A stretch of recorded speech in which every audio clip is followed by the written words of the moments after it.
Good to see you smiling again, so to speak. I'm sleeping much better now. I guess I'm getting used to how quiet your ship is. I still think a lot about my pilgrimage, though. I know Saren's our top priority, but with all the worlds we go to, I was hoping to find something to bring back to the flotilla. We've still got a long way to go. You'll find something to take back. Yes, but it cannot just be some derelict ship my people can use for salvage. It has to be more than that. There's a lot expected of me. What's so special about you? It's my father. He's the senior member of the Admiralty Board. He's one of only 5 people who can overrule the decisions of the Conclave for the good of the migrant fleet. My father is responsible for the lives of 17 million people. Our entire race is in his hands, and I'm his only child. So are you some kind of heir to the Quarian throne or something? No, it doesn't work that way. My father's position isn't hereditary. I'll probably never serve on the Admiralty Board myself. Officially, I'm just the same as any other citizen. But it doesn't work that way in practice. People have always treated me differently because of who my father is. You must get all kinds of special privileges. I probably had it easier than most growing up, but it's not all good. People like my father have enemies, and they're not above using me to get to him. It must be tough on you. My people place a high value on family and ancestry. There's an unspoken expectation that I'll live up to my father's example. Everyone's waiting for me to do something great on my pilgrimage, something that will forever change our lives for the better. If I don't, it's like I failed, and that reflects badly on both me and my father. The work you're doing here is more important than anything any Quarian has ever done before. Yes, I know. But you have to understand Quarian culture. We're a very insular society. The events beyond the flotilla don't much matter to the average citizen. Our greatest dream is that one day we'll return to our homeworld and drive out the Geth. But even if we stop Saren, that's not going to happen. There's still millions of Geth behind the veil. Until they're gone, our exile will continue. What would you need to bring back to make everyone happy? Something that would help us better understand the Geth. They've changed significantly since the exile. They've continued to evolve. We've done our best to study them, but it's not easy. They're very reclusive. Until recently, they never went beyond the borders of the Veil. And all the Geth we run into now are under Saren's control. We'd need to find Geth operating on their own, independently. But I don't want this to get in the way of our mission, Shepard. First, we stop Saren. Then I'll worry about my own problems. What was your father like? It wasn't easy growing up as the daughter of one of the Admiralty. Even before he joined the board, he was a prominent figure. People looked to him for leadership. He had to set an example, and he expected the same of his daughter. Plus, he was pretty strict, a military man through and through. He never allowed me to settle for anything less than excellence. As a kid, I sometimes felt like he was pushing me too hard. But now I'm old enough to appreciate what he taught me. The world doesn't owe us anything. If we want something in life, we have to earn it. Where was your mother in all this? Mother was around, but she always seemed to kind of blend into the background. Almost like she was overshadowed by my father. He tends to do that to people. She passed on about 5 years ago. Some airborne virus that swept through the fleet. Happens sometimes when the filters start to break down. I think my father took it pretty hard. After she was gone, he became even more focused on his work. I think that was his way of dealing with the grief. Sounds like a tough upbringing. You don't resent your father at all? Like I said, it wasn't easy. My father's not the kind of person you bond with. And he wasn't around all that much. Too busy. People counted on him, and he took his duties seriously. Even when he was around, he always seemed a bit distant. Like his mind was always somewhere else. Come to think of it, I can't ever remember seeing him smile. Not once. It's like he was always weighed down by all that responsibility. I mean, I know he cares about me, but he never really showed it, not in the usual way. I guess the best thing I can say about my father is that I respect him.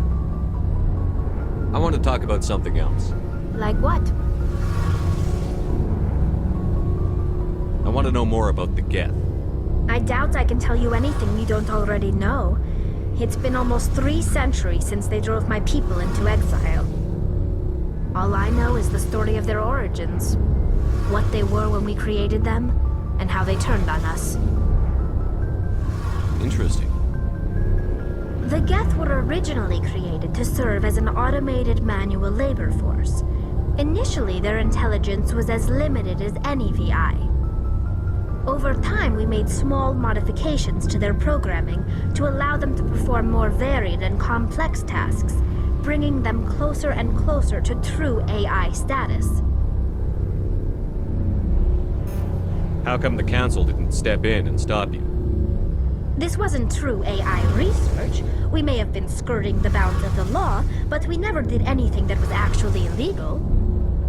The changes were so insignificant, so gradual, that we were able to control them. Or so we thought. But one thing we underestimated was the power of the neural network. 1 million Geth thinking simultaneously created an inherently unstable matrix. So, the Geth share brain power? Many of the Geth's logic systems were designed to work in concert with other nearby Geth. Basically, the more of them you have in a group, the smarter they are. So there's some sort of group consciousness? No, nothing like that. They cannot share sensory data or information. Their programming cannot handle that much simultaneous input.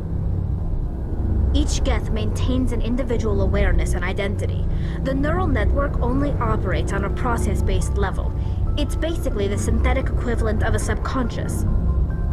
But when they're in close proximity, they can coordinate low-level functional processes, freeing up more capacity for original or independent thought. That doesn't make any sense. I'm probably oversimplifying. The Geth are incredibly advanced and complex creations. All you need to know is that they get smarter when they gather in large numbers. As we built more and more Geth, their effective intelligence became more sophisticated, more abstract. One day, a Geth began to ask its Quarian overseer questions about the nature of its existence. Am I alive? Why am I here? What is my purpose? As you can imagine, this caused a near panic among my people. I don't see what's so bad about those questions. The Geth were created to engage in mundane, repetitive, or dangerous manual labor. That's fine for machines, but it won't satisfy a sentient being for long. The Geth were showing signs of rudimentary self-awareness and independent thought. If the Geth were intelligent, then we were essentially using them as slaves. It was inevitable the newly sentient Geth would rebel against their situation. We knew they would rise up against us, so we acted first. A general order went out across all Quarian-controlled systems to permanently deactivate all Geth. The Geth responded to this order violently. You can't blame them for fighting for their survival. We had no other choice. The Geth were already on the verge of revolution. By acting quickly, we had a chance to end the war before it began. The hope was that most of the Geth would still be little more than machines, incapable of organized resistance. But they had progressed much further than anyone anticipated. The war was long and bloody. Millions upon millions of Quarians died at their hands. In the end, we were forced to flee our own homeworld. We feared the Geth would pursue us, but they never came beyond the Veil. Now we drift through space, exile, searching for a way to reclaim what was once ours. It's hard to feel sorry for you. Your ancestors tried to wipe out another species.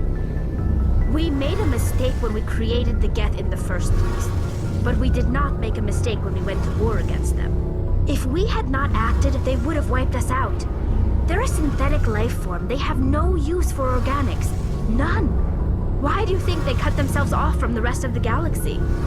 Why do you think they've killed every organic being who's ever tried to contact them? I didn't mean to offend you. I'm sorry. I didn't mean to get so worked up. Most Quarians tend to have pretty strong opinions about the Geth. I should go.